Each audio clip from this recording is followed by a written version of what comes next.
Ulamalar aytat, biz uğup жүрөбүz, bardığımız bilebиz, namazdın 12 mingden aşığın paydası var. 12 elemez, 12 mingden aşığın paydası. Payda degendi biz ahiretlik de var içinde, dünyoluk da paydalar var. Hazır bir darını aytsa, uşunun 12 paydası var eken dese, bardığı jabışat oşo darıgaç. Dalil surabayt, bardığı şu orup atkan adam özü, muhtaç adam kim neni aytsa işine öğret da. Oşontip, emi karağız namazdın, ulamalar aytat 12 mingden aşığın paydası var. Emi oşol paydalarga jetiş üçün 12 nerseni talaptağı da atkariş gerek. 12 nerseni atkarasız, anan namazdın 12 ming paydasına jetip alуу mümkünçülük bolot. Paydaga jetiş üçün talapты tartip menen tuura atkariş gerek. Tartip menen atkarbasanız maksatка jetip bolboyt. Tartip. Tamak jasagandын özünün tartibi var. Bilesizler. Kadın daim koşa misalımız plov jasaylı deseniz özünüz tartibi var. May koyasını, piyaz sala savuz anan oşontu öz tartibi var. Oşonun anan özünün kaysı uçurda emne kılıçtın erecesi var. Oşoga erecege amal kılsanız anan keyin al siz kütkön tamak bolot da. Ne bardığı birde var birde salıp koygan bolsanız, anda siz kütkön natija çıkpay kalat da. Oşondoy bizdin dagı namazlarыбыз. Kebirler aytat, "Onça жылдан beri namaz okup atam, hadiste aytılgan namazın paydasına jetpey atam go men" depçi. Toktonguz, siz kantip okup atasız. Oşol aytılgandayбы? Eger aytılganday bolsa, anan keyin oşo kütülgөн natijaga jetүү mümkünçülügü bolot eken. Oşoga 12 ming paydaga jetiş üçün dagı uşuga köngül buruş керек да. Biz namazды jön эле okup atkан жокпуз. Jön эле okuş керек экен, okup koyun. Emes bizdiki. Bizim çoğ maksatımız var. Rabbimizde Allah'ın razı kılış gerek, dünya meseleleri çeçiliş gerek, anan köp paydaga jetişimiz gerek da. Dıykançılık kılıp atkan kişiге dagı barıp turup oşo kolundan ketmenini alıp, nege dıykançılık kılıp atasız? El katarı kılıp atabız, kılış gerek eкен. Kılıp atan debeyt da. Çoğ maksatı var anınç. Ekken egini 1 hektar, koygan planı 10 hektarga jete turgan. Anın çoğ maksatı var. Oşon negizde al çarçabay hareket kılıp atat. Ha namaz okup çarçap kılıp atkan kişiden öz nege namaz okup atasız dese, bilbeyim okuş gerek eken, okup atam da deyit de. Al namazın da çoğ paydası var, ilgiligi var. Oşol 12 ming paydaga jetiş üçün 12 nerseni talaplarga atkara. Al 12 nerse kayсы? 12 nerseni üstürtön aytabız, anan har birine toktolup ötöbüz. Birincisi ilim boluş gerek. Ekinçisi tazalık boluş gerek. Üçüncüsü kiyim maselesine köngül buruş gerek. Vakıt maselesine köngül buruş gerek. Kıblaga жүздөнүү maselesinde düşünürüp öte turgan nerseler var. Niyet maselesi, takbir tahrima, kıyam, kıraat, rükü, sajda, kadaga oturu. Bul 12 nersenin her birinde mani vere turgan 3'ten bir punktları var da. Oşolor da aytadi. Birinci misalı ilim alış gerek. Namazınız paydalı oluş üçün ilim boluş gerek. Kanday ilim boluş gerek? Daharattın farzların jana sünnetlerin үйrөнүp alış gerek.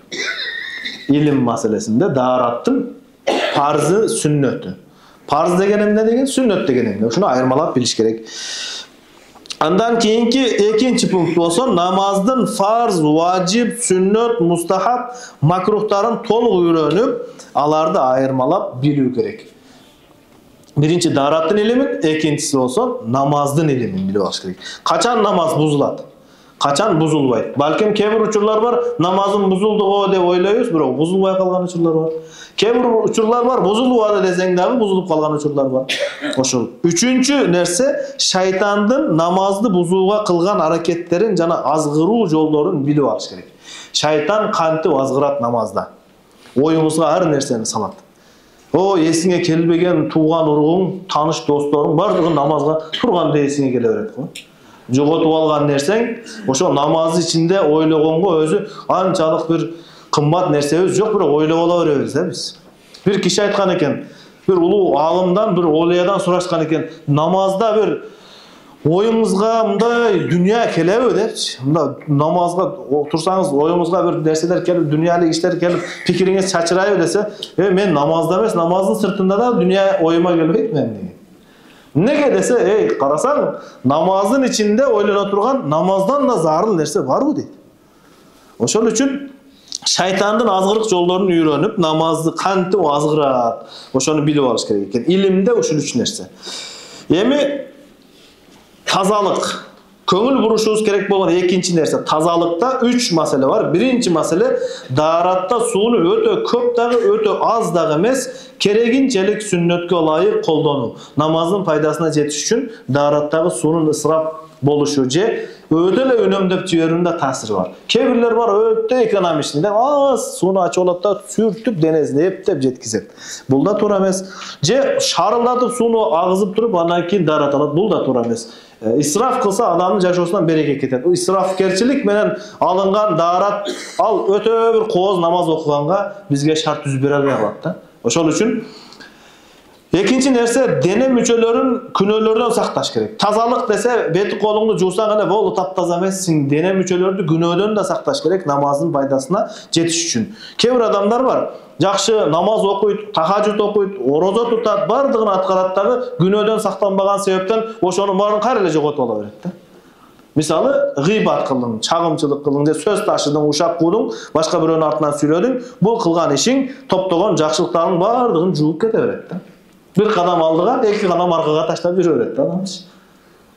Kudun aldığa bir kadam taşlaganda jılganday, birok arkaga kayra iki kadam taşlaş kerek bolgan. Üçüncüsü deneni daharatsızlıktan tazalaganday jüröktü dagı kek saktoo, kör albastык jana başka jaman sıfatlardan tazalaş kerek.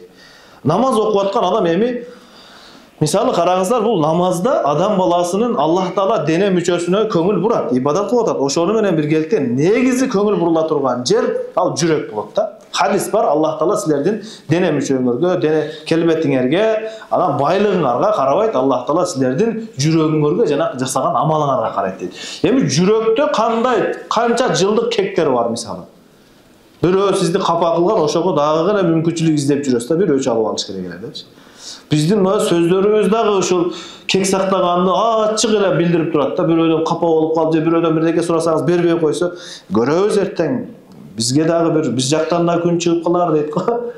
Тең менде да болуп калат ошондо депчи. Ал менде да болуп калат деген мен ошондо сага берип кандай кылыш керек экенин көрсөтүп берем деген маанада эмес да, ал точно. Ал мен да бербейм ошондо, сен да кыйнайм мен дейт да. Çalsam alбай койдуң, көрөбүз, сен да çalасың bir күн дейт го. Ал деген албайм деген сөз да. Ошондой кектер менен жүрөк кир болсо, кийимиң кир болсо бир кымбат баал, кымбат адамдарга, даражасы бийик адамдарга жолукканан уялабыз. Ай кой, кийим кир да, кичине кийим которуп алып барайын жолугушканга дейбиз го. Эми аламдардын Раббисине 5 менен тозоктун чечимине чоң салуу бар, намазда туруп жолугайлы дейбиз дагы, жүрөк кир боюн да. Тиге кек сактаган, буга кек сактаган кек сактабаш керек болгон өзү кек сакташка ылайык иш кылса деле кек сактабаш керек да. Кек сактаганга ылайык эмес ишке дагы сактап алабыз. Тойго чакырбаса дагы кек сактап алабыз го биз. Тойго чакырбай. Шариатта мындай эреже жок да. Той кылсаң бирөөлөр чакырышың керек деген парыз да эмес, важип да эмес, бул эч нерсе эмес. Мен той кылсам, ошол жерде бирөө чакырыш мага милдеттүү эмес. А чакырып койгон болсом, алар келген адамга да келсин, кааласа, шарт болсо келбей эле койсун. А бизде чакырбай койсо капабыз биз. Мени тойго чакырбады. Көрөбүз, мен да той кылам го деп. Ошого кек сактоонун, анан көр албастык бар, ичтарлык бар да, башкаларга болгон ичтарлык. Мунун карачы, баланын жарылгыр дагы машина алып алыптыр депчи. Ушундай сөздөр бар да адамдарда. Эмнеге ушундай бардыгы ала берет, мен ала албайм, булар дагы жөн эле жүрө берсе болбойбу деп. А сиз Аллахтан сураңыз, сизди алардан да өткөрбөйсүн. Башкалардыкын эме. Ошого кээ бир адамдар бар, намазында дагы бир рахат ала албай намаз окуйт да. Эмне үчүн? Себеби жүрөк кыжалат, башкалардын жашоосун көрүп алып, өзүнүн жашоосуна наразы, башкаларда ошол жакшылык кетип калышын күтүп, эңсеп намаз окуган намаз окуучулар бар да. Ал намазың менен бейишти кантип ачасың? Ошол үчүн жүрөктү тазалаш керек. Таптаза жүрөк. Пайгамбарыбыздын эң чоң сүннөттөрүнөн жүрөгүңдү таза карма. Эч кимден капа болбоңуз. Эч ким сизден капа болбосун да. Üçüncüsü kiyim. Kiyim masalesine de köngül buruş gerek. Birinci köngül bura turgan nersebиz adal jol menen kelgen boluş gerek kiyiminiz. Aram jol menen biröөнүн кийимин тартып алып, сурабастан кийип окуган намаз мындай окуду болот, бирок андан пайда жок болот да. Ошол намаздын соонун уруксатсыз алганыңыз үчүн ош кийимдин ээсине бериш керек болот да. Ошого кийимдин эң биринчиси адал жол менен табылган болуш керек. Экинчиси таза болуш керек ошол кийим. taza boluş kerek degeni eki maani teң бар. Albatta сөзсүз ыпластыктардан таза болуш керек намаз кабыл болушунан. Анан кийинкиси тазараак болуш керек да. Ибадатка кийип атасыз, Алланын алдына баратканда ептеп-септеп эле эмес, тазараак кийинип алып, мечитке барганда Аллах Таала Кур'ан-ы Каримде "Хузу зинатакум" силер кооз кийимиңерди алгыла инда кулли масжидин, ар бир намаз окуган маалда жакшына кийинип алгыла дейт. Жаңы эмес, барды жакшына кийип алыш керек. Андан кийинкиси сүннөткө ылайык болуш керек. Сүннөткө ылайык дегени ал өтө тар эмес, кененирээк болуш керек жана томуктан өйдөрөөк болуш керек. Кызыл аштан ылдый болгондугу бул пайгамбар алейхиссалам хадисте жалпы мусулмандарга бул нерсенин жакшы эмес экендигин баяндаган. Ма асфала минал ка'байни фа финнар. Ошол кызыл ашыктан ылдый кийинүү ал тозокто болот деп пайгамбарыбыз катуу эскертип кеткен. Кичине кызыл аштан бийигирээк болуш керек. Анан өтө тар эмес, тар болгондо адамдын дене мүчөлөрүн мындай сыпаттай турган деңгээлде тар болсо, бул жалаңач катары эле болуп калат да булчу. Адамдар жаштары көбүнчө ушундай кийимге аябай кызыгат го. Тар кийинип алса. Ошондой кийимди жакшы көрүшөт да, тар кийинип жүрсө, эми ошол тар кийинип жүргөн адам жынса шымдарды кийет го. Мен айтам да, ошо жынса шым менен гамаждын экөө айырмасы жок да. Бар бир айырмасы бар да. Гамаждын чөнтөгү жок да, белкин чөнтөгү бар, бул башка. Ал ошо бала ошо тар кийинип жүргөн адамды тур маякта бир гамажчан көчөгө чыгып келбейсиң, уялам дейт да, бир уяттуу сезим өлүп калган эмес, бар, кичине бар. Бирок ошондой эле болгон жынсашымды кийип алып жүрө берет көчөдөчү. Анан алда мурда ошондой эле акыркы маалы ошондо жыртып ала турган болуштур да. Жыртып нарак берагын тизеден, анан карасаңыздар, тизеден өйдөнү жыртып алышат да. Эркек кишинин тизеден ылдый жагы уяттуу мүчө болуп эсептелбейт. Ачык жүрсө болот. Бирок тизе жана тизеден өйдө жак уяттуу мүчө да. Уяттуу мүчөнүн ошо тегерегин тилип алат, жыртып алып, эми ал өтө эле ошол кийим менен намазга барган анча жакшы эмес да. Анда эмне намаз окубай койсун ошол адамдар? Жок, жакшы кийим кийип алып окусун. Бизде баягы кичине нерсе үчүн чоң нерсени таштап кое беребиз да. Андан кийинки убакытка көңүл буруш керек. Намаз убакытларын билүү үчүн күн, ай жана жылдыздардын илиминен кабардар болуу керек. Бүгүнкү күндө алардын ордуна саат жана календар жардамчы боло алат. Мисалы, кайсы маалда намаздын убактысы кирет, эскерте турган жанакындай программадагы бирдекелер бар. Ошолор менен окуса болот, эгер ошол ишеничтүү болсо жана туура айткан болсо. Ар дайым азанга көңүл буруп туруш керек. Азан айта турган маалга биз даяр болушубуз керек. Намазга даяр болуп, анан азан айтканда дароо мешитке бара турган болуп калыш керек. Намаздын убактыларынан бейкафар калып, өткөрүп жибербестен намаз ар дайым чыдамсыздык менен күтүш керек да. Намазды күтүш керек. Намазды күтсөңүз, Аллах Таала сизге намазда тургандай сооп берет да. Биз намазды күтпөйбүз. Намаз күтүп калат го бизде. Намаз күтүп калды. Камат айтып да күтүп калат биздикеде, эч ким жок. Кээде мечитте азанчы, азанда айтып койгон, күтүп отурат, эч ким жок. Акырынан өзү намаз окуп, анан өзү чыга берген учурлар болот мечитте. Ошого биз намазды күтүш керек да. Неге? Сизге пайдалуу нерсени сиз күтөсүз да. Сапарга чыксаңыз, таксини күтөсүз да. Неге? Ошо сизге керек да. Өтүп кетсе, кимге зыян? Өзүңүзгө зыян да. О, маршруткачынын айлыгын эч ким азайтып койбойт, сизди албаптыр депчи. Ошондой намаз дагы биз күтүшүбүз керек. Намаз бизди күтүп калбай турган. Андан кийин көңүл бура турган нерсе кыблага жүздөнүүдө дагы 3 нерсе бар. Кыблага жүздөнгөндө жүзүн кыблага каратабыз. Жүзүңүз кыбла тарапты карайт. Бул намаз маселелериндеги милдеттүү иштерден. Андан кийинки жүрөгүн Аллах Таалага буруу, себеби жүрөктүн кыбласы Алла. Жүзүбүз кыбланы карап турганы менен жүрөгүбүз менен Аллахтын алдында турамын деген сезим менен намаз окуш керек.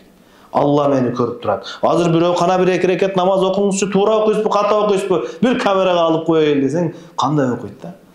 Ошо камеранын артында кийин көрүшөт адамдар күбө болот деп, аябай сонун кылып, ар биринин тартибине билишинче сонун кылып окуп берет да. Эч ким жоктачы тез эле баягыдай кылып окуп коет. Алла көрүп турат деген сезим менен окуса, дагы да кооз, дагы да чырайлуу болот. Андан кийин Аллахтын алдында, кул кожоюнун алдында жалбарып тургандай туруш керек. Кул кожоюнун алдында. Эми муну аша чабып кеткендер бар. Намазда туруп, аябай моюн көтөрүп, башын көтөрүп алып тургандар бар эми. Баягы эч кимде жок эмени жаныбарды базарга саткан алып чыккан кишилер болуп туруп, деп турган кишилер болот да намазда. Жакшы эмес бул. Акчасы жок курсак ачка баягы көчөдө калган кишидей болуп башын жерге эңкейтип алганда тура эмес да. Орточо турабыз. Кандай түз турабыз, көзүңүз сажда кыла турган жерди карап турабыз. Ошол эки нерсени ашарына чаппайбыз, артта да калып кетпей. Кээ бирлер ичи ооруган кишидей болуп эңкейип туруп алат. Эми үзүрдүн себебинен болсо, бели ооруган башка анда ал каралат. Бирок жөн эле жапжакшына адам Умар радıyallahu anh'ın doğrunda biri ушинтип эңкейип алып жүрөт. Эми не болду сага? Не жүрүш бул десе, таквачылык дегенде башына бир чабат да эми. Сага таквачылык ушундай боло эле. Пайгамбарыбыз айткан таквачылык жүрөктө болот деп. Ал жүрөгүңүздө Алладан коркуңуз, Аллага берилиңиз, бирок башты ийип алып турбайбыз, түз турабыз, көз сажда кыла турган жерди карап турат. Анан өтө эле башты көтөрүп бийикте туруп албайбыз. Кул кожоюнун алдында кандай адеп менен турса, намазда да ушундай.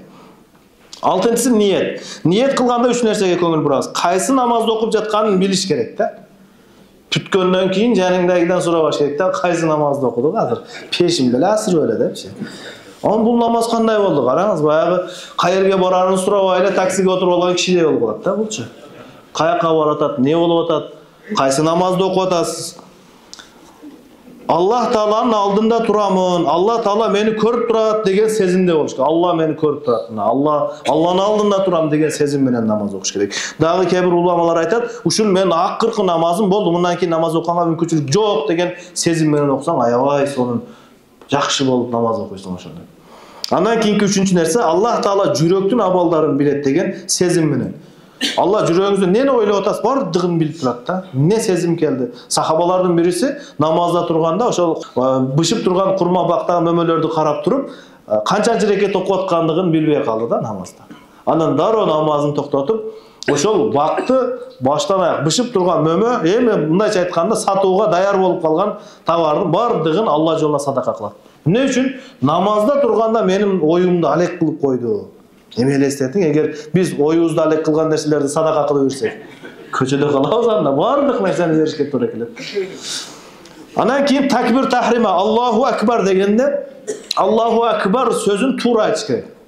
Аллаху акбар, ошо ар бир сөз, чое турган жер, чоюлбаган, чоюлбай турган кылып, жакшына кылып айтыш керек. Анан эки колун кулагына чейин көтөрүш керек.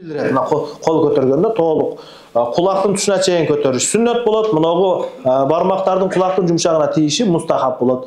Ошентип көтөргөндүк, ошо Алладан башка бардыгын аркага таштадым, жалгыз мен жана Аллах сүйлөшөбүз деген маани болуп калат да. Биз жакшы таштай албай калабызбы аркага? Сәл эме болуп калат да, кайра салаңдап алдыга түшүп калат. Же аябай көппү биздики аркада билбейм. Ошол пикириңди алек кыла берет да намаздачы. Ошол үчүн ушул ниетте. Андан кийинки үчүнчү нерсе Аллаху акбар дегенде жүрөктө Алла Тааланын улуулугун элестетип, Алла улук деген сезим менен да. Бул бир сөз, анын мааниси бар. Ал дегени Алла улук деген сезим менен баштайбыз намазды. 8-нчи нерсе кыям. Кыям деген намазда тик туруу, ошо кандай туруш керек? 3 нерсеге көңүл буруш керек. Биринчиси, кыямда турганда сажда кыла турган жерди карап туруш керек. Сажда кыла турган жерди карап, Аллах Тааланын өкүмү намазда бир парзды аткарып атасыз. Кыям, алында кандай туруш керек? Көзүңүз сажда кыла турган жерди карап туруш керек. Экинчиси, жүрөк менен Аллахтын алдында турганын ойлоп туруш керек. Үчүнчүсү, башка жакка көңүл бурбаш керек. Намазда алаңда эки жакты караганды мисалы, аябай көп аракет жана кыйынчылык менен падышанын алдына жетип, падыша ага убакыт бөлсө, эки жакта алаңдап турган киши сыяктуу да. Мындай адамга падыша көңүл бурмак беле. Ачып салламан дейт да. Ошого намазда кээ бирлер бар, ошол бардык мына ушу 360 градуска өзү эмесин көз астында алып намаз окугандар бар да. Бияктан жака карап, бияк бардыгы кайсы адам намазга кечигип келди, канча сапта турат, не болуп атат, бардыгынан кабардар болгон кишилер бар да. Сахабалардын намазын айтат да, уламалар айтат, сахабаларда намазда туруп баягы сапта жанында турган адамдын ким экенин да билбей калышат деп ушунча намазга берилгендиктенчи. Анан салам берип намаз бүткөндөн кийин анан бир учурашып коюп, анан билет эле да, сен белең жанымда турган деп эме кылат эле да. Биздики ушул катар аягына чейин белгилүү да. Оларды 4 адамдан кийин ким турат, тааныбай атам деп, жону ойлоп деле тура беребиз биз. Bирок uşu sezim bizde de var. Kebir uçurda biz dagı janыбызda turgan adamdın kim ekenini bilbey kalabız da, bирок ал намазда эмес. Ал тамакта да. Курсак ачып келип тамак жеп, анан кийин кыйла тамак курсак тоюп калгандан кийин өзгөчө орозодо мындай карасаң ифтарда жаныңда паланча отурат. Ассаламу алейкум, кандайсыз депчи. Бар экен да bizde de бул сыпат. Бирок тамакта да алчы. Namazda андай сезим жок. Ошол үчүн намазда турганда башка жака көңүл бурбаш керек. Көз кайсыл жерде болсо пикир ошол жака кетет. Алдыңызда турган адамдын футболкасына жазылган жазууну окуган не кыласыз андан көрүп сажда кыла турган жерди карап турган эң жакшы болуп эсептелет. 9-нчусу кыраат. Кыраат дегени бул Кур'ан окуу, намазда турганда Кур'ан окуу, Кур'анды тажвид менен окуш керек. Тажвид колдон келишинче кандай окулуш керек болсо ошондой окуганга аракет кылыш керек да. Кур'ан баягы башында үйрөнүп алгандай окуп, ката Кур'анда бул араб тили ушундай бир кереметтүү тил, өзгөчө тил, бир тамганын орду алмашса маани өзгөрүп кетет да. Ошол үчүн тажвидке көңүл бурабыз. Окуган аяттардын маанилерине ой жүгүртүү, эгер мүмкүнчүлүгү болбосо эмне кылыш керек? Анда окуган аяттарыбыз өзү биз көп деле сүрө окубайбыз. Баягы Алла берген ушу Ихлас сүрөсү, Кавсар сүрөсү, Курайш сүрөсү, Нас, Фалак сүрөлөрү, ушундай сүрөлөрдү окуйбуз көбүнчө. Көп, эң көбү ушу менимче Кавсар сүрөсүндө окуса керек адамдар. Ошол сүрөнүн маанисин билип алыңыз. Маанисini мына Курандан окуп, ушуну окуп аткан турбаймынбы деп билип алсаңыз, ошону ойлоп окуйсуз да, намазда башкача болот анчы. Эчтеке билбей атасызбы? Анда мен окуп аткан аятта Аллах Таала бактылуулуктун жолун үйрөтүп атат, аткарсаң. Же аткарбасаң бактсыздыктын жолу айтылып атат деп ушу сезим менен окуш керек.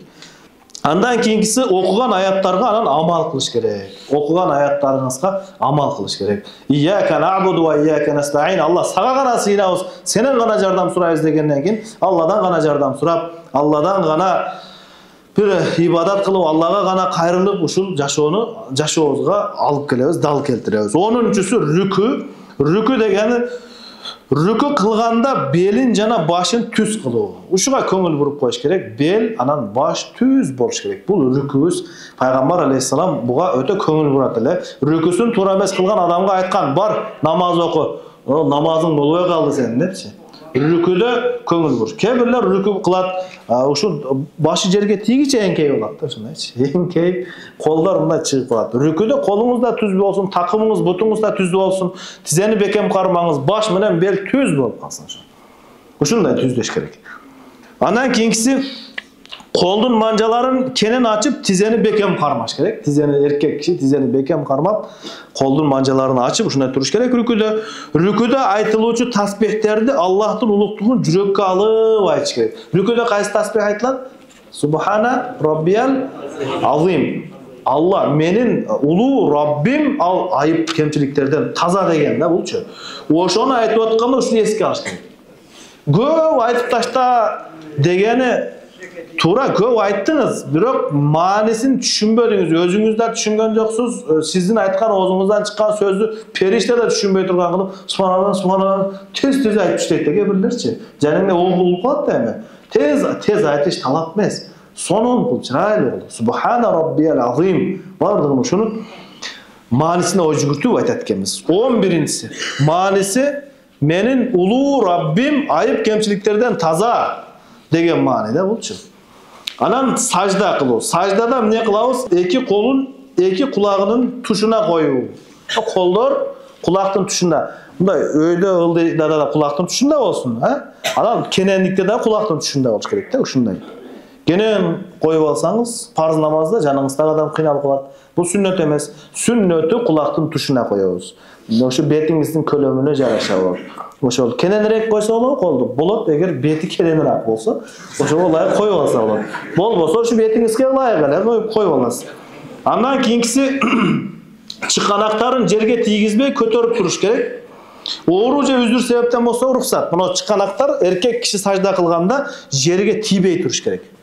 Bu namazın soğun azayta turgan nerse. Oşoga köngül buraylı. Jerge тийбесин. Bilek dağı jerge тийбесин. Andan kийинки sajda tasbihlerin Allah'ın ulukluğun jürekке alıp jalbarıp aytış gerek. Subhana Rabbiyal A'la. Menin büyük darajası büyük ulu Rabbim Al ayıp kemçiliklerden taza degen manini aytıp sajdada. Pendenin eng Allah'a jakın jeri ibadatta, namazda, sajdada turgan jeri de. Oşol sajdaga köngül burat ekemiz. 12-nji nerse kadaga oturu. Namazın akırında attahiyatda okuyuz ko. Oşol oturuş. Oşol oturuşta da 3 nerseye köngül burat ekemiz. Birincisi oң butun tik turguzup, sol buttu töşöp aga oturuş gerek. Eki buttu teң mындай жалкоолуктун себебинен жөн эки бутты өз абалына таштап коюп отурбай, сол бутты төшөп, оң бутты тик тургузуп, манжаларды кыблага каратып отурса, ушул сүннөт жана бул намазды толуктоочу пайдасына жетүүгө мүмкүнчүлүк түзүп берүүчү амалдардан. Андан кийин ташаххудтун, аттахияттын маанисин түшүнүп, сүйүктүү пайгамбарыбызга салават айтып, жалпы мусулмандарга дуа кылуу. Аттахияттын мына китебиңиздерде дагы, дин үйрөнүү китебинде да жазып койгон. Аттахият жана анын маанисин окуңуз, маанисин анан окуп атканда, аттахият намазды окуганда ошону элестетиңиз, оюңузга алып келиңиз. Андан кийинки үчүнчү нерсе, салам бергенде периштелерди, оң сол жактагы адамдарды жана мусулман жиндерди ниет кылып салам беребиз. Ассаламу алейкум ва рахматулла дегенде мына ийниңиздеги периштелерди эске алабыз жана ошол жакта турган мусулмандар, момундар, мусулман жин болобу бардыгына менден тынчтык гана жетет силерге, менен зыян жетпейт деп туруп, анан бул жагына сол жакка салам бергенде ушул эле ниет менен салам бергенде ушул ниет кылып коюш керек. Эми мунун маанисин караңыз, ушундай улуу маани, менен зыян жетпейт, мен мусулманмын деген мааниде. Анан салам бергенде ушул ийин деле каралат да, буяктачы. Бул намазга кимдер кечиккенин карабай эле коюңуз, жөн эле коюңуз. Ошо ийин деле каралат, болду. Башка жагы көңүл буруштун кереги жок. Ушул нерселерди жыйынтыктоочу катары ыхластуулук керек да. Намаз ушунун баарын аткардың, бирок ыхласың жок да. Неге окуп атканыңды билбейсиң, же башка эле ниетте окуп алдың, анда болбойт. Ошол үчүн ыхласта дагы, ыхластуулукта 3 нерсеге көңүл бурабыз. Биринчи нерсе, Аллахтын ыраазычылыгы үчүн гана окуш керек намазды. Элдер эме кылбай атат го, көңүл бурбайчу да намаз окуп атканымды эч ким деле айтпай атат. Мен намаз окуп атам, намаз, мен намазды баштадым десе деле эч ким көңүл бурбай койсо, анан кээ бирлер окубай коет да ошогочу. Жаш бала мүнөзү да. Жаш балдарды карасаңыз, жаш бала ушундай да мүнөзү. Ыйлап аткан болсо эч ким көңүл бурбай койсо, ыйлаганында токтотуп коет го алчы. Биздики андай болбош керек. Намазыбызда ошол ыхластуулук, Алла ыраазычылыгы үчүн окушубуз керек да. Ыхласта демек Алла ыраазычылыгы үчүн гана окуш керек. Андан кийин Аллах Тааланын жардамы жана ал берген мүмкүнчүлүк менен гана намаз окудум деп билиш керек да. Ар ким каалаган эле намаз окуй бергенде, анда намаз окубагандар калбайт эле. Сиздин каалооңуз Алланын каалоосуна дал келиптир. Аллах Таала сизге бир жакшылык ыйгарыптыр, намаз окудуңуз да. Мен намаз окуп алып кыйын болгондор бар да. Намаз окубайсыңбы сен эмне? Тозокко түшөсүң сен деп өзү эми намазды баштаган да. Эч кимге сөз бербейт. Ушундайлар бар да. Ошондой туура эмес да. Намазыңыз, ким намазга мүмкүнчүлүк берди сизге? Аллах берди. Эгер өзүңүз кыйын болгондо окуп алганда 12 жаштан бери окуй бермекпиз да. Алла мүмкүнчүлүк берип атат. Андан кийинкиси, намазга бериле турган сооп сыйлыктарды үмүт кылыш керек. Ошол жанагыдай эле неге намаз окуганыңды аныктап, ошого берилчү сооп сыйлыктарды үмүт кылып, дуада дагы ошону сурашыбыз керек. Намаз окугандан кийинки дуаларыбыз бар го, арабча дуаларды жаттап алышым керек эле. Арабча дуа кылса жакшы болот, бирок ошонун эле маанисин кыргызча эле айтып беребиз. Ошол арабчада деле бир нерсени сурап атат. Арабча сурасаң эле берем, болсо бербейм деген эмес Аллах Таала, бере берет. Кып кыргызча кылып эле дуа кыла бериңиздер ошого.